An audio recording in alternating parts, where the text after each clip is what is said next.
This is Chris from Play Comics, and you're listening to Pop Goes Your World.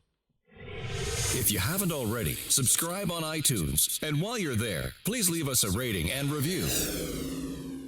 And now it's time for our feature presentation. I'm Chris McBrien, and the pop culture from Generation X is everything to me. And I'm Derek Myers, and I'm here to educate Chris on the great pop culture of today's generation. Episode 178, TV shows that deserved one more season.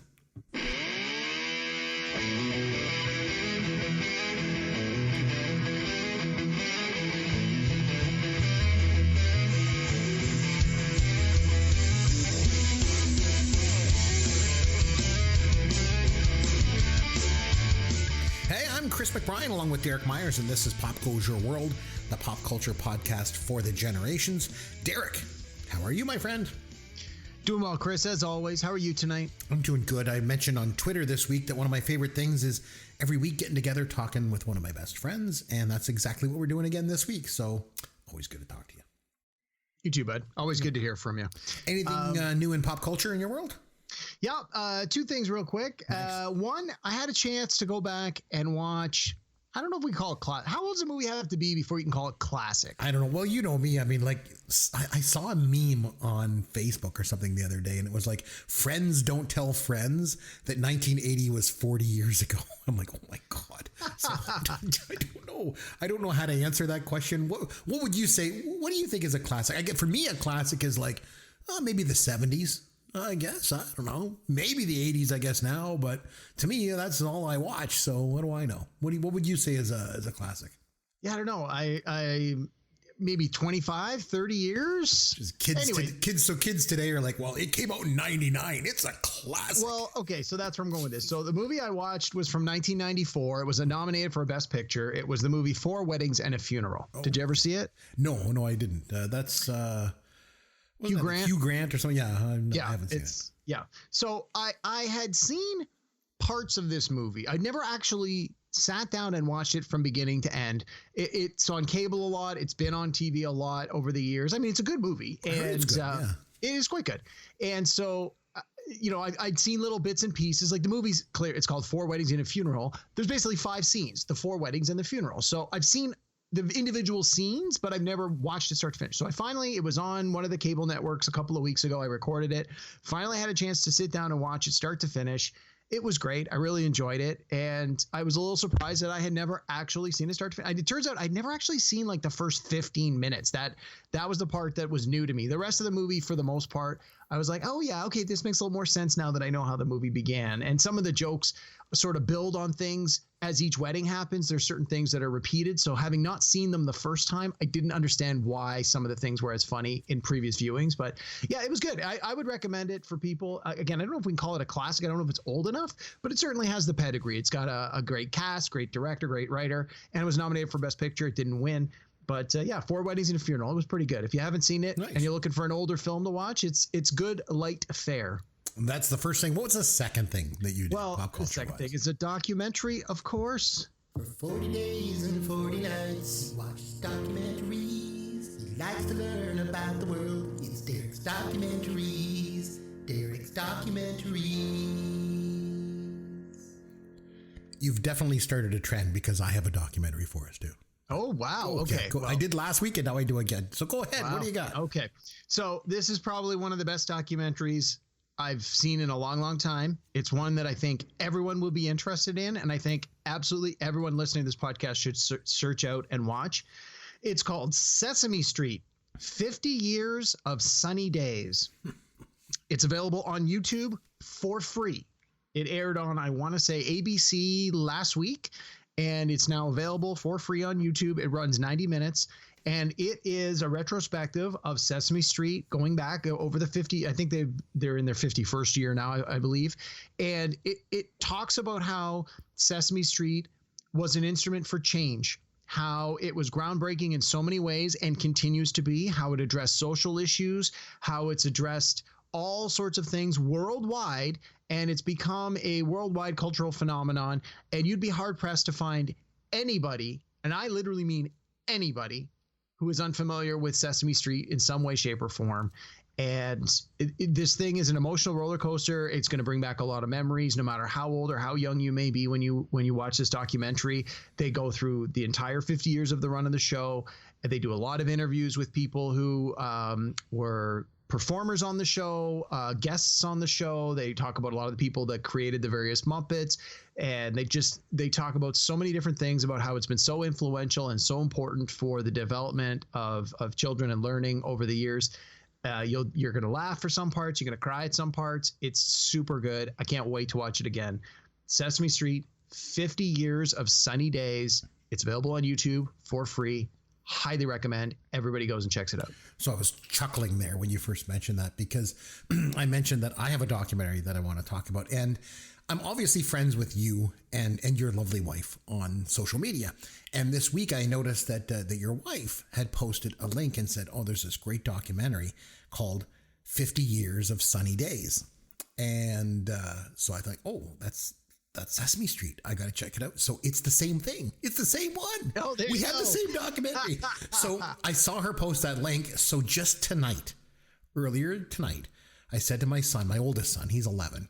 And I said, I've got something I want to watch, and I want you to watch it with me. So we put it on. And it's like you said, it's on YouTube. You just have to find 50 Years of Sunny Days. And it was unbelievable. Now, as you know, I've mentioned many times, I am a huge fan of Sesame Street. We know one thing we've never done on this show, whenever we do our top 5 lists, and we're doing one tonight.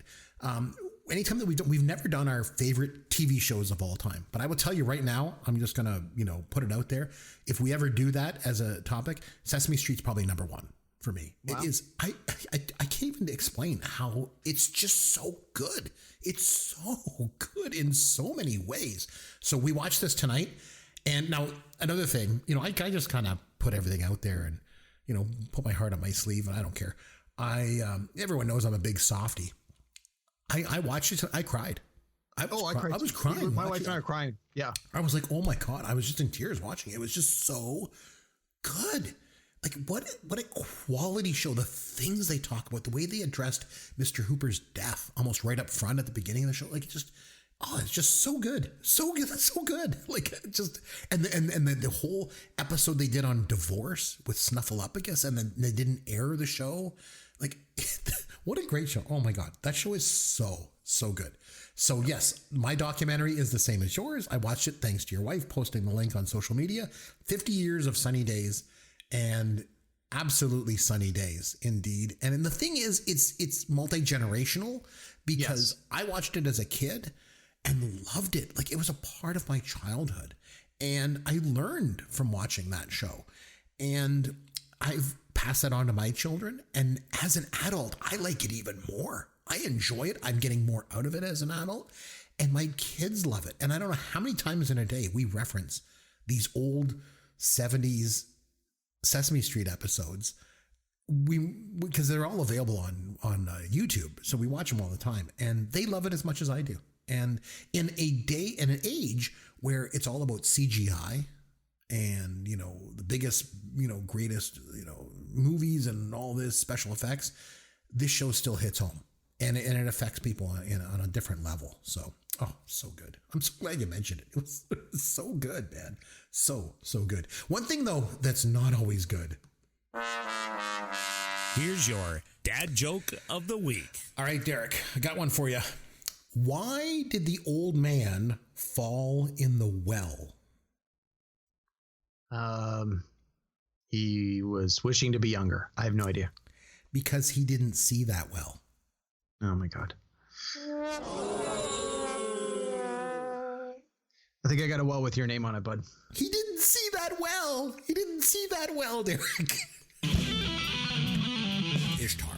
This movie was so bad. Most people hate this movie. Maybe looking at it with today's lens, I personally like this movie. it was terrible. Lip smacking, back snapping, perfectly delicious. Just awful. I can't think of anything good to say about it. I like what I like. I make no apologies about it. Turnabout is fair play. I've literally watched 10 seasons of Bob Ross, The Joy of Painting. It is fantastic. At least we didn't lead lives of quiet desperation.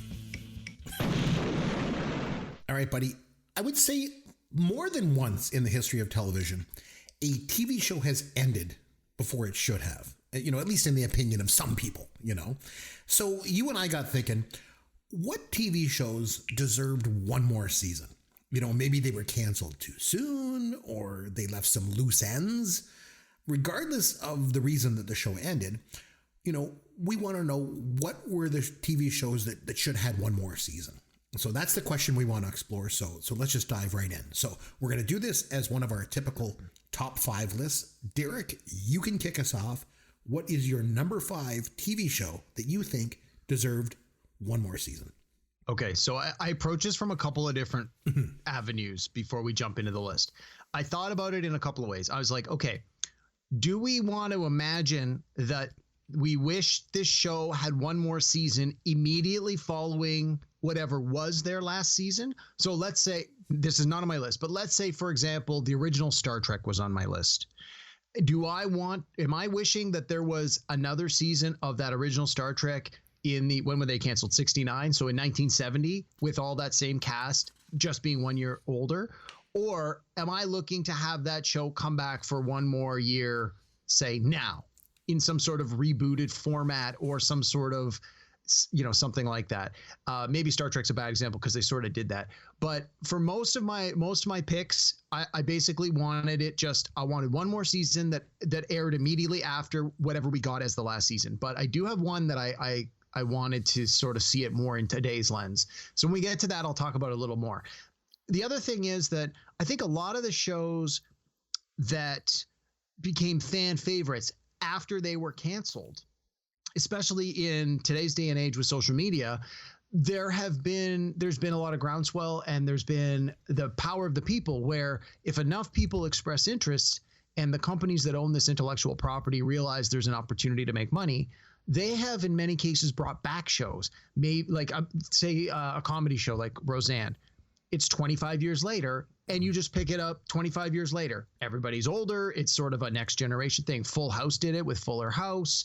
Will and Grace is back on the air. Yeah. I think they're even doing that with Mad About You. Like, there's a lot of shows that are now doing this because there's going to be a Friends reunion too, I'm hearing. So yeah, this is a common thing. So it happens. It's happening more now because there's with social media and technology.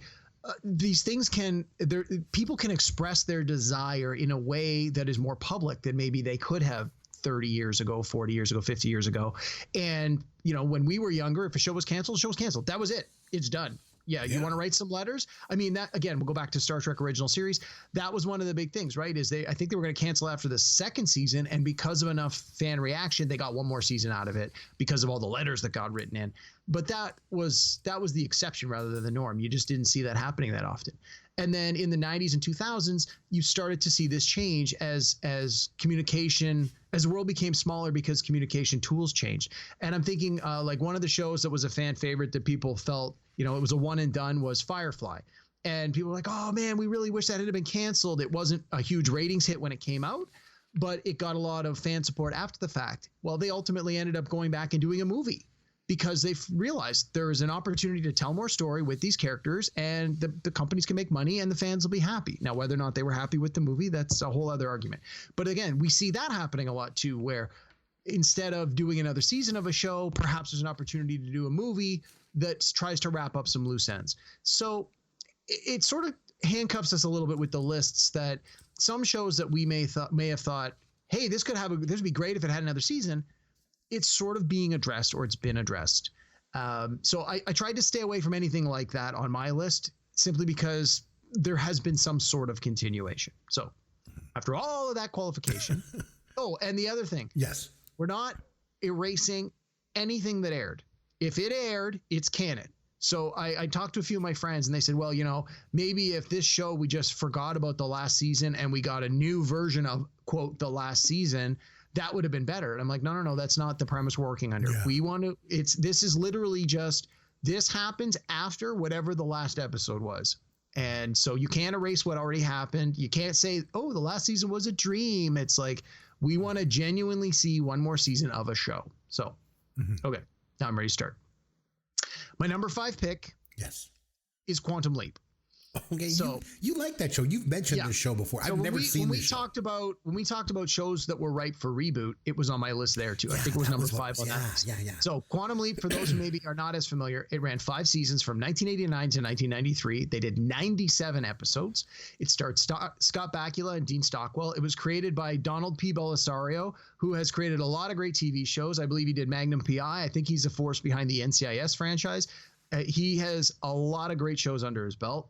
The premise with Quantum Leap is that the main guy is a time traveler. He steps into the time travel machine in the first episode, and he wakes up somewhere in the past, except it's basically his mind in someone else's body. And every week he gets to be somebody else in a different time frame, and he gets to try and correct something. What's the credit say? Set right something that once went wrong. And when he makes the change and corrects history for the better, he leaps, hence the Quantum Leap in the title, and he leaps into somebody else. And so for 5 seasons, that's what happened. It was an interesting premise. It was an interesting show. It was. It also gave the actor, in this case Scott Bakula as the lead, an opportunity to really demonstrate his acting chops. Whether you love him or hate him, every single week he was a new character while still being the time traveling character, and that always fascinates me when you've got a cast that is talented enough to do something like that. You want to see that again. I would have liked to have seen a 6th season immediately following the season that aired. I would not want them to go back to this now with this cast because it's been 30 years, and I don't think that would necessarily make sense with the way the story worked. But some of the episodes in that last season started to get a little silly, but they were also starting to explore some different avenues, and I think one more season could have really explored a little bit of new ground. And I didn't get the sense that they really realized that the show was coming to an end. Like the last show was sort of a wrap-up show, but it would have been nice to have more of a story arc that could have cleanly ended. So my number 5 pick, Quantum Leap. No, I like that. And you bring up something that I think is interesting is that, would we make this season, back then or now years later? And I didn't really put any thought into that. For me, I just approached this all as it should have been back then. When the show ended, it deserved another season. So that's why I approached it. Okay.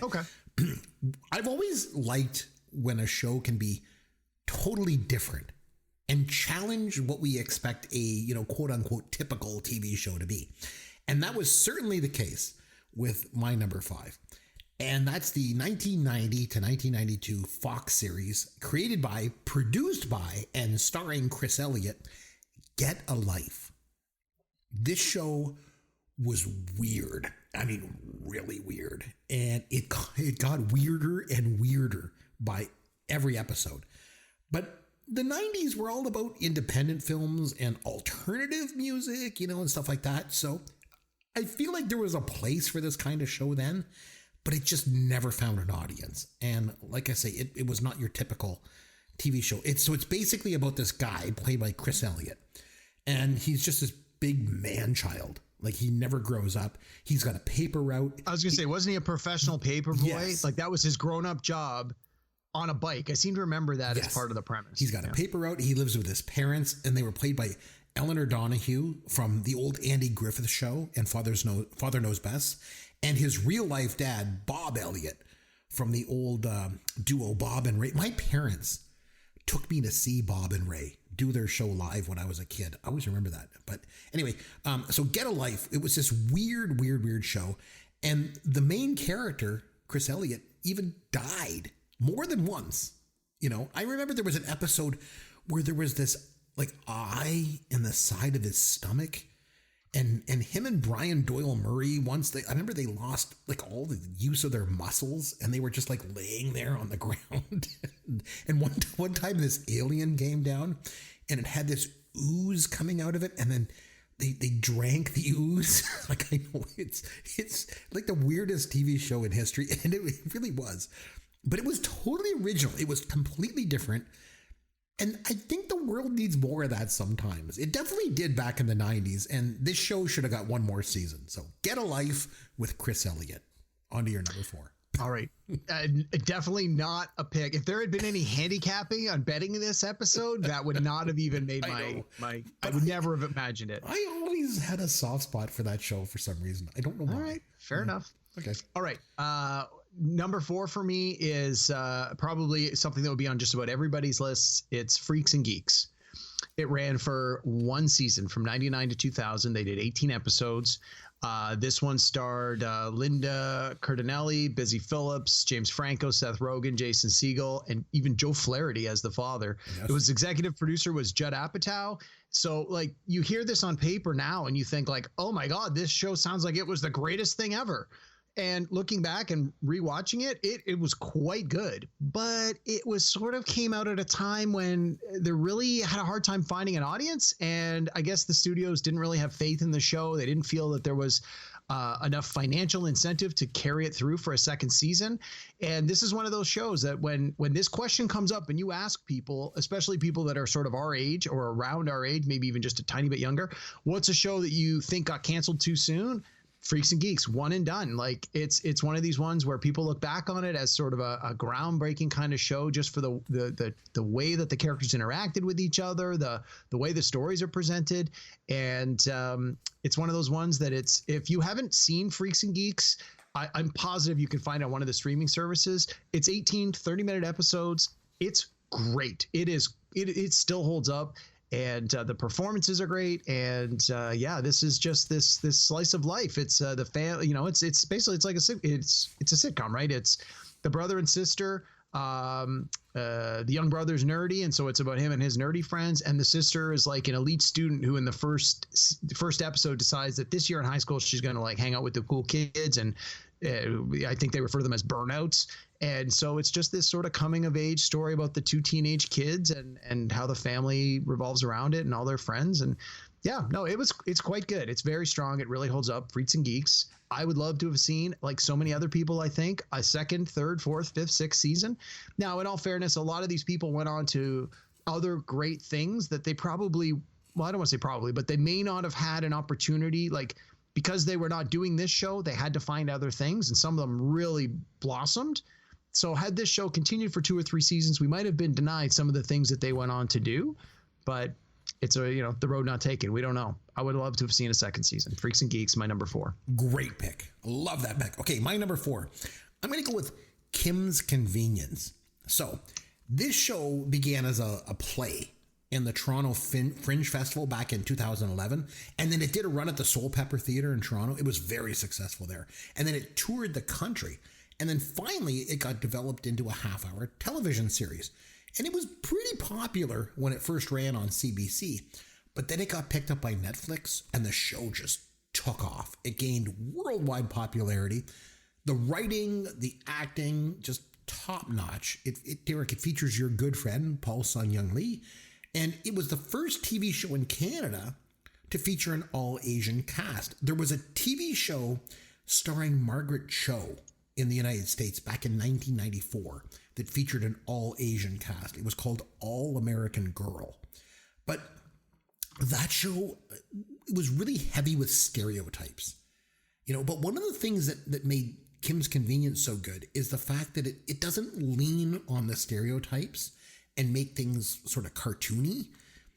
In fact, I think that's what I like best about the show, is when you think about Paul Lee's performance, it could have been so easy to just slip into playing this stereotypical Korean store owner, but he doesn't do that. But what he pulls off is pretty damn deft, because he's such a talented actor. And I'm not just saying that because he's your friend, Derek, but then after the 5th season of this show, they just announced it was ending, and it wasn't canceled by the network, but instead the 2 co-creators and the showrunners announced they were going to leave and work on other projects. And the whole thing is still kind of a mystery and a little bit controversial, it seems. But the thing is, the show is at the top of its game, and, we know how great Canada is for producing great content. I mean, just think about this podcast, Derek. I mean, I don't think you could compare us to them in the same breath, but I'm just saying, I appreciate the attempt. Canada in general, we produce lots of good stuff. But as much as we Canadians know how good our entertainment business is, the rest of the world was finally getting to see this as well, with Kim's Convenience. And I think Canadians, and I think the show's fans right around the world, deserve to see kind of how these character arcs played out. And it would have been great to have just one more season of Kim's Convenience. So it's my number 4. So Yeah. on to your number 3. Good pick. Yeah. Yep. I really like that show a lot. It's so good. It's great. And for all the reasons you've said. Yeah. There's a lot to like about it. And again, for people looking for something to binge, it's on Netflix. If you haven't watched it, the shows are half an hour. Well, they're going to less half an hour. There's no commercials on Netflix. And so you can get through a lot of them in a very short time period. And believe me, you watch 1 or 2 of those episodes, you're going to get a pretty good sense of if it's a show for you. And I think more people than not have realized this. It's a great show. It's just strong all around. So good pick. Yep. All right. My number 3 pick is a little British show called Fleabag. Fleabag ran for 2 seasons. And each season only had 6 episodes. So we got a total of 12 episodes, ran from 2016 to 2019. They had a little break in the middle there. Written, created, and starring Phoebe Waller-Bridge and Sean Clifford and Olivia Colman. Phoebe Waller-Bridge won a ton of awards for this show. And Olivia Colman has obviously gone on to win an Oscar and a bunch of other awards as well. So the casting of this show is fantastic, strong performances. It's, one thing I will say is a lot of the British programming is done this way, where it's only conceived as a 1 season show. They're going to do 6 episodes, they're going to do 8 episodes, they're going to do 10 episodes. It's not like the typical American network TV where it's like, we're going to do 22 episodes and it's going to run a full calendar year. And I think a lot of shows over time on the US side have been shackled a little bit, where it's hard to carry a story arc through 22 1-hour episodes and keep up that momentum. Like, there's a lot of filler. You go back and watch any show that you remember fondly that has 22 episodes per season, and I guarantee there's going to be 3 or 4 filler episodes where you're like, that was not a very strong show. I find with the British programming, it's all killer, no filler. Like, they do exactly the number of shows they need to tell their story, and that's it. And then if they happen to come back and do a second season, great. But it's rare that a show on the British side is designed that way. And I think Fleabag's a good example. She came out, she had her 6 episodes, she did what she wanted to do. It was a huge success. She got a lot of offers to come back and do another season. So she did, and it was great. And that was it. With her success, she's gone on to do other bigger, better things. And whether or not she ever decides to come back and do another season of Fleabag, doesn't sound like she's going to, but hopefully she will. So it's I'm sorry, I forgot, got a little sidetracked there. Didn't talk about what the show's about. So people who maybe have not seen Fleabag before or who are not all that familiar with it, I'll just read you the IMDb thing here. It says, a comedy series adapted from award-winning play about a young woman trying to cope with life in London whilst coming to terms with recent tragedy. So it's sort of a dark comedy, and it's very much a product of its time, like being the here and now, obviously pre-COVID. The character she has a very sharp wit, and she's there's a lot of dark humor, a lot of like dirty humor in this. It's certainly not for everybody. Chris, I think I had suggested that maybe you give it a try, and I think you said you and your wife didn't really care for it so much. Mm-hmm. Yeah. But for me, I thought it was great. I binged all 12 episodes over the course of like 2 or 3 days. I couldn't get enough of it. I would love to see a 3rd season. Whether it is because the show's only been off the air a couple of years, you would just bring it back right here, right now, and you would pick up where it left off, and I would love it. So Fleabag is my number 3 pick. I'm glad that you mentioned number of episodes there, because it seems like now, like especially with streaming and everything else, like they can just arbitrarily pick. This is going to be, like you said, 6 episodes is going to be a season. And, other ones you mentioned 22, but back in the day, back in my day, young man, it was always 35. There was 35 episodes in a season, because TV used to start in September when the kids went back to school. That's when the new episodes all came out, and it would run until June, and you would get 35 episodes of a TV show. And it mattered because you had to get into your season 4 before you would get enough episodes. You needed 100 episodes to get into syndication. Right. So you have to do like 4 seasons of a show to beat before you could get into syndication. And that was kind of always the way, but all that's like out the window now. Okay. My number 3, you mentioned this one previously. So here it is. I know it might seem crazy to think that, we deserved one more season of a TV show that spawned an entire franchise of other shows and animated series and feature films, but way back in 1969, NBC did not believe in this show, so it moved it to Friday nights, where it died a predictable death, as most shows do, or did back in those days. But I think we deserved one more season of Star Trek. So the original series remains, in my mind, the best of all the intellectual properties that it spawned, except maybe for Wrath of Khan. But the original series, like you mentioned, Derek, it debuted in 1966. And the thing is, it dealt with issues of race and gender, and it explored topics like politics and authoritarianism and class warfare and religion. And it embodied a lot of what was going on at the time. In the 1960s, there was all that counterculture, movement. The show was way ahead of its time, I think. And I think this was proven by the fact that it didn't really find a mass audience until it started to show in syndication in the 70s. I used to watch it every day at 5 p.m. after school when I was a kid. And it was groundbreaking. Like, it was different, and it definitely had a dedicated audience. I think it's another example of the short-sighted studio executives who just don't have the foresight to know a good thing when it's right under their nose. And although it spawned a lot of, you could say entertaining versions, over the years, I think Star Trek, the original series, deserved one more season. So that's my number 3. On to your number 2.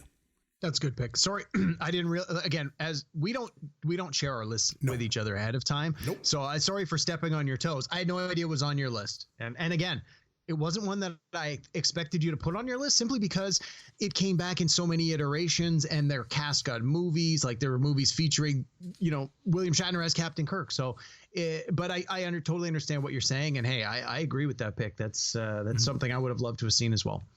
All right.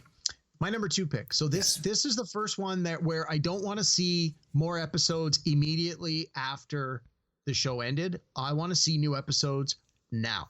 And I'll tell you why. So my number 2 pick is The West Wing. Okay. So The West Wing ran 7 seasons, 155 episodes. It debuted in 1999. It ran till 2006. For maybe people who are not as familiar, it was created by Aaron Sorkin, who wrote the vast majority of the first 4 seasons, pretty much every episode.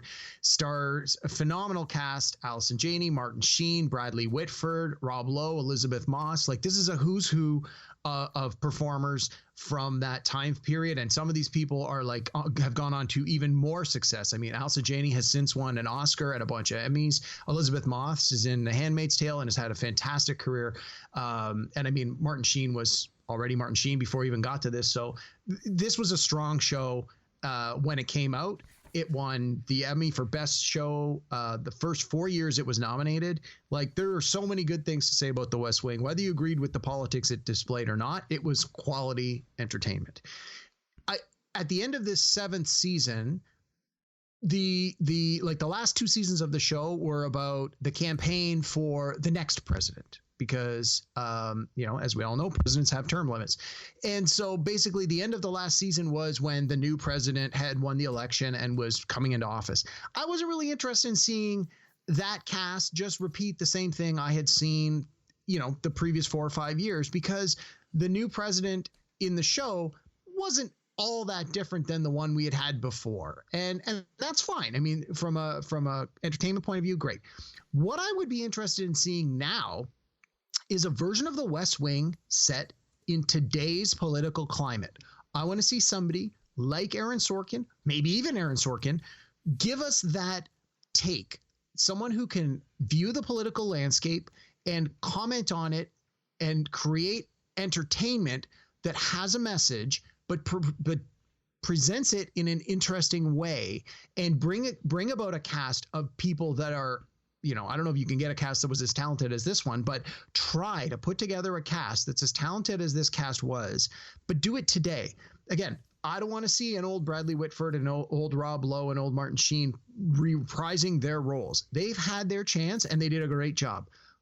Cast brand new people, just like you do with real politics. The people that were in political office 20 years ago, very few of them are still in those political offices now. And with things like the president, you have term limits. So the president couldn't still be the president. But I would love to get one more season of The West Wing set now. with some of the same creative juices behind it, because the world has changed so much in 20 years. And in some unfortunate ways, it hasn't changed so much in 20 years. I'd love to see how a witty, creative person like Aaron Sorkin was or is would handle that kind of thing given the issues of today. So sort of a cheat pick. My number 2 is West Wing. No, that's a good one. And I started watching that and I loved it. I thought it was fantastic. And my wife didn't like it, so I didn't get to keep watching it. Maybe what they could do is take one of the secondary characters and have them maybe get some political ambitions and they worked their way up and became president or something. So I don't know. Yeah, I mean, there's definitely ways to keep maybe a couple of the people from the original cast in it in some way, but a substantial amount of time has passed that I think most of the performers that were in the roles they were in were already sort of, they were mature enough that to bring them back now, they'd be in their late 60s and early 70s. It's like, well, which is not to say that's too old to be the president. Look at who the president is right now. Look at the last 2 presidents. They were both older. So yeah, it's again, it's one of those ones that I'd love to see just another kick at it. And maybe Rob Lowe could be president now. Yeah, well, and that was one of the storylines in the original show was that the president, played by Martin Sheen, on more than one occasion, fully said to Rob Lowe's character, "One day you will run for president." Like the president Bartlett on the show fully believed that Rob Lowe's character would be the president in that fictional world at some point. So there you go. Yeah. Maybe it can happen. All right. Okay. So my number 2, no surprise here. I'm going with WKRP in Cincinnati. So it ran from 1978 to 1982, 4 seasons. The first season has some of my favorite episodes in television history. I mean, they were so good. Season 2 was amazing too. Season 3, not so much. Especially the first half of that season, there was some pretty bad episodes. I'll be honest. Mostly because they took the show out of the studio for those early episodes in season 3, and they pretty much sucked. I think there was less in a plane. There was the reality show that followed the Tarlocks, and there was the trip to Dayton. Ugh. But then the season got better in the second half, and then season 4 was back to normal. And season 4 was actually pretty damn good. There was the bomb threat, and Mama Carlson coming on to Andy, and Herb was in the hospital. And then the final episode of season 4, the ratings came out, and the station is all the way up to number 6, the number 6 station in the city. And Johnny was the number 1 DJ. And they were all set to come back for season 5, but then they got canceled.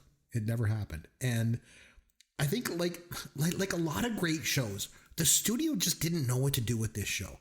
Like they didn't know, was it for DJs? Was, Lonnie Anderson's sex appeal really, did it kind of target the show more toward men, or was it an edgy comedy that was meant for more for younger adults? And beginning in season 2, the studio execs just started moving the show around, and they finally canceled it, like I say, after season 4. But the thing was, even though it got moved around and audiences basically had to send out a search party to find the damn thing, the show was really hitting its stride, and I think it deserved at least one more season. I think it would have been great if the show just could have had a real ending, and tied up, the character stories so we know what happened to them all. I think ideally it probably would have followed kind of a realistic radio storyline, and, just maybe have the station change formats and all of them go their separate ways. And they all go town to town and up and down the dial. I think WKRP deserved one more season for sure. So that's my number 2. So on to your number 1. That's a good pick. I'm actually surprised that we didn't get more shows that were set at a radio station. Like I think there was the show News Radio that had Phil Hartman. Like I think obviously called News Radio. It took place at radio, but I don't remember. Not that I watch that show that much, but I don't remember a lot of that show taking place. Like it wasn't about the radio; it was more about the characters. But a radio station just seems like a good place to set a sitcom. You can have so many interesting characters. But in any case, I think WKRP just sort of set the standard for it, and anything after that would just be like, oh, it's just being WKRP. So I think that's part of it. And also maybe there's just not that interest in terrestrial radio anymore. So it's just kind of, yeah. And like I said, even the studios back then, who's this for? is it for DJs? Is it for who's interested in radio and seeing what happens there, I guess? So, there's a lot of things, working against that format, I guess. So, All right, number one, what do you got? All right. So my number one is going to be a disappointment for a lot of people because it's going to be a show they never heard of. It was another one of these one and dones. It was a show called Flash Forward. You ever heard of it, Chris? No. No. Okay. Let me tell you a little bit about it. It ran one season, 23 episodes. It was from 2009, 2010. So not that old.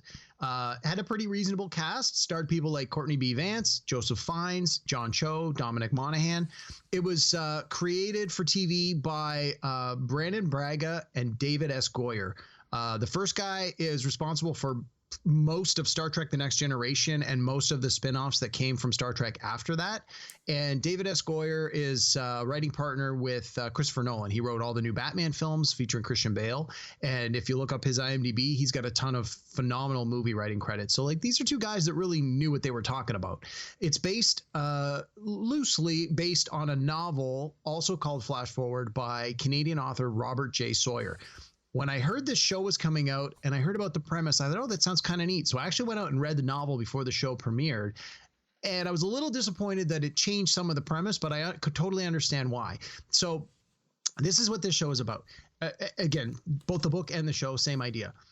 In the pilot episode, everybody on the planet Earth passes out. Nobody knows why.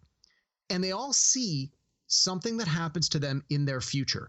And as people start to compare the stories, everybody realizes that for whatever reason, every conscious person on the planet saw something that happens in their life at the exact same moment 1 year in the future.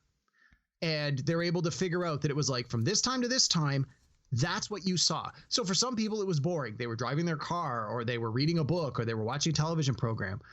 But the characters that they follow through the course of the story saw interesting things. Like one guy sees himself shooting someone and one guy sees a building explode and one guy realizes he's drowning. And it's so you have these characters that realize something fantastic is going to happen to them in a year, but they have no understanding of how they get there. And they have no idea if this is something that could be changed. And they don't really understand, like nobody understands why this happened in the first place. So you've got this competing mysteries happening in the story where as new characters are introduced, we, the audience, get to see their flash forward. What did they see? Because I think if I remember correctly, it was like a 10-second snippet. Like it wasn't you got to witness your whole day of what you did. You only saw a very small flash, hence the flash forward in the title. And so it's this combination of the scientists trying to understand how and why this happened and will it happen again? And everybody else just trying to figure out well, what does this mean? And so some people didn't have a flash forward. Was that because they were sleeping? Because half the people on the planet would have been sleeping, or was it because they're dead? And so again, it started to really go down some interesting ethical paths and some moral paths and some questions of belief. And it was just this fantastic premise. And what ended up happening was in the show through the one season went from the time that people had their flash forward in the first episode to all of those things actually happening to those characters in the final episode. And as a part of that, in the final episode, there was another flash. And so everybody got new visions, but it wasn't clear how far ahead were these flashes. Were they another full calendar year? Were they happening longer, shorter, whatever? And so although most of the storylines got wrapped up in the sense that we as the audience got to see and finally understood what all the flash forwards actually meant.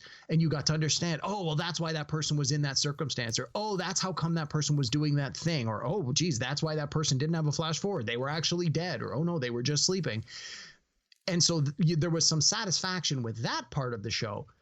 But the last 5 minutes of the first season of the last episode, there was another flash forward and you got to see everybody's second flash forward. And you're like, oh my God, some of those look amazing. Why did that happen? And the show never got picked up. And so you're like, oh, I need closure. I want to know what happens.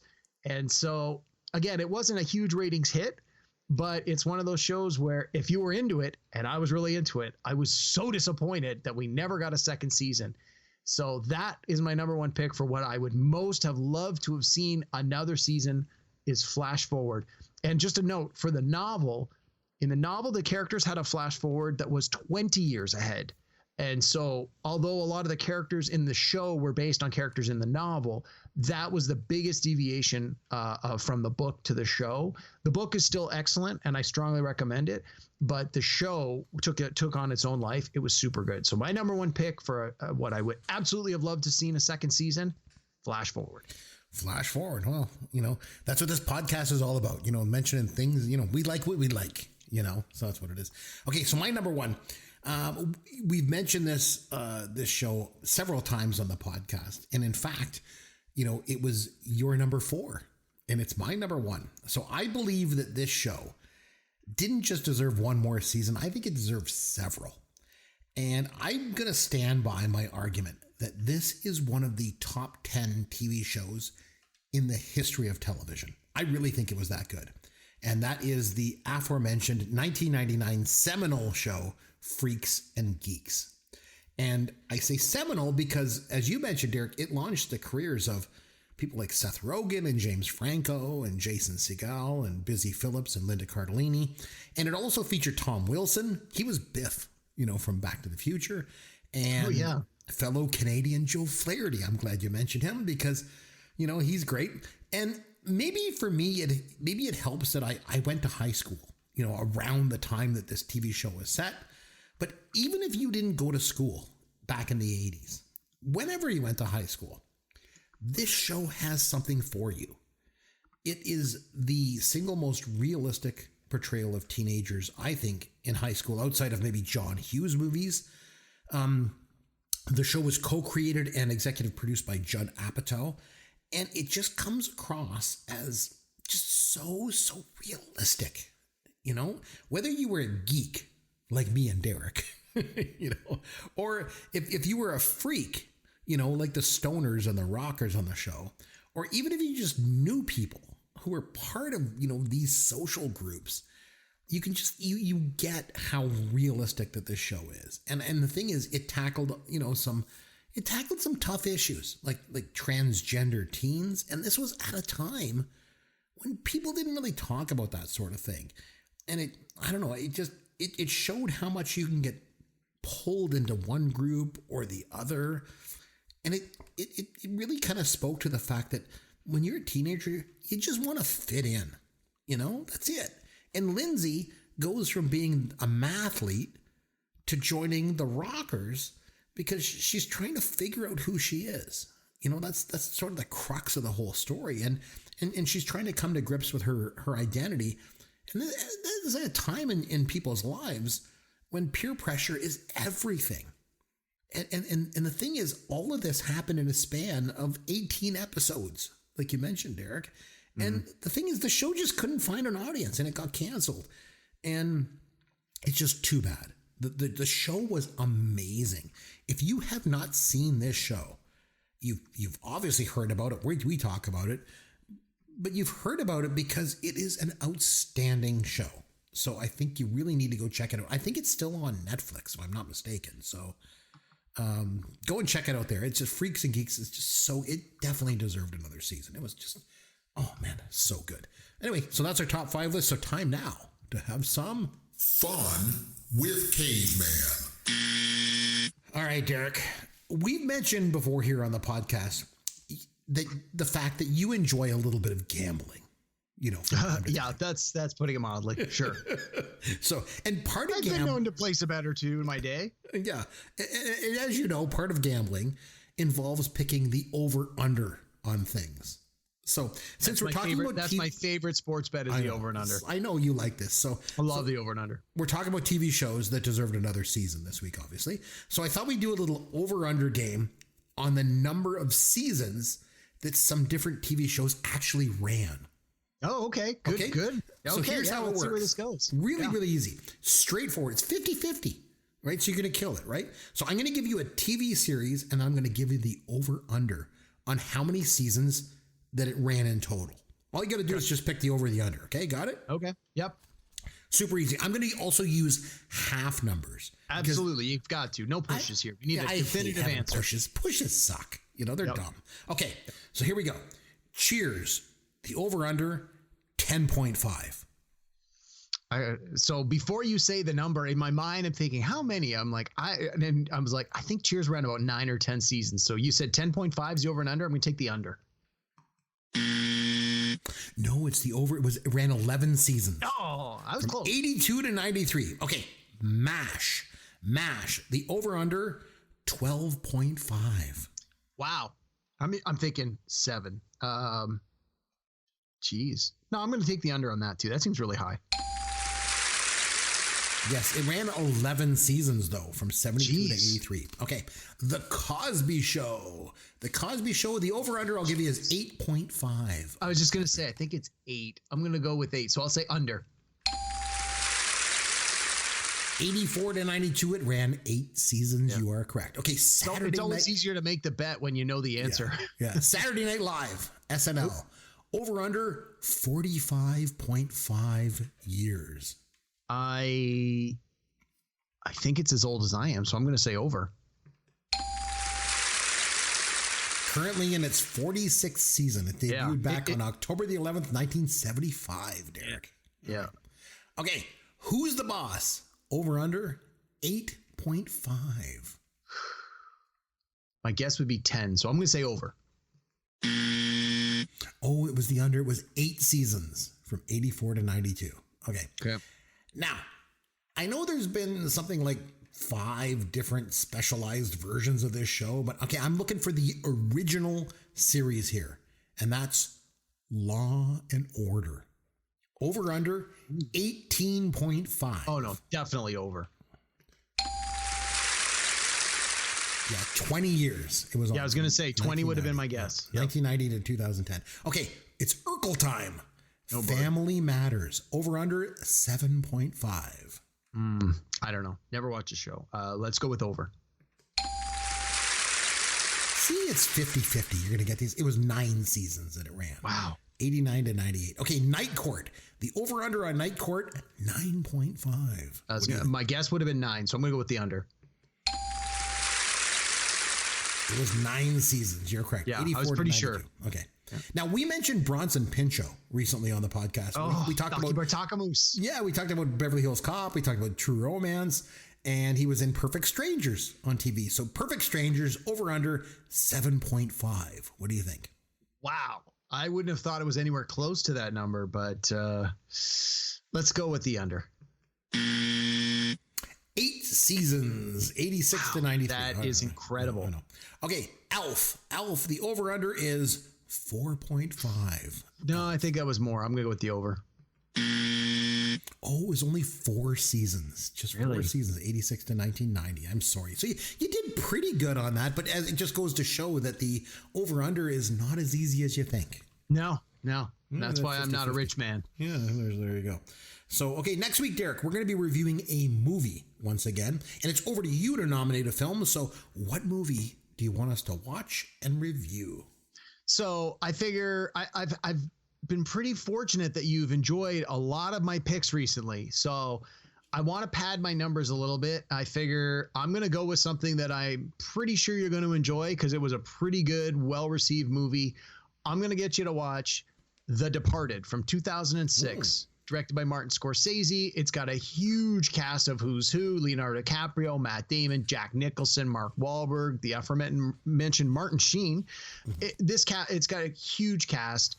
It's got huge pedigree. The movie is a little on the long side. It's 2 hours and 31 minutes. I haven't actually seen this in probably 10 years or more. I remember when it came out, I saw it in the theater. I remember when it came out on video. I watched it a couple of times after that. I haven't seen it probably since then, but you know what? It's time to give it another watch. So check out The Departed, 2006, Martin Scorsese. It's the one he finally won his Oscar for, whether you agree that it was Oscar worthy or not. Hopefully you'll enjoy it. We'll come back next week. We'll talk all about it. Should be interesting. Yeah, I remember when he won the Oscar for this. This was, you and I talk about this all the time. This was a body of work Oscar, absolutely, if ever there was one. But I have not seen The Departed. Heard about it, but I thought, it looked okay. But I mean, who knows? I mean, maybe it's a great film that I just have not seen. I mean, that's always the thing. So I will definitely give The Departed a look. Yeah, and like I said, I haven't seen it in a while. I do know there's certain parts of the movie I do remember very well. Other parts I'm sure will seem brand new. I know that knowing that it's set, I believe it was supposed to be set in the time in which it was filmed, which is 2005, 2006. I know there's going to be some stuff in there that is not going to hold up well by today's lens, but I think the overall story will still hold up. And obviously the performance, you got to cast that good. You know, the performances are going to hold up. Yeah. So. Yeah, I love the fact that you say a movie from 2006 probably won't hold up all that good. Well, it's just I can think of certain scenes that I know already. Yeah. It's like I'm cringing just thinking about them because I know. But in a movie that's 2.5 hours, if there's only a couple of scenes that are really awkward, it's not to excuse the movie, but there's going to be a lot more to like than dislike, I think. I don't know. It's been a long time since I watched it either. So let's give it a watch and we'll come back next week and talk all about it. If your movie from 2006 doesn't hold up well, what's that say about my movies from pre-1989? So that's the way it is. Okay, so we will watch The Departed. We'll come back next week and we will review it. We'll talk all about it. And until then, this is Chris McBrien for Derek Myers saying, thanks for listening to Pop Goes Your World, the pop culture podcast for the generations.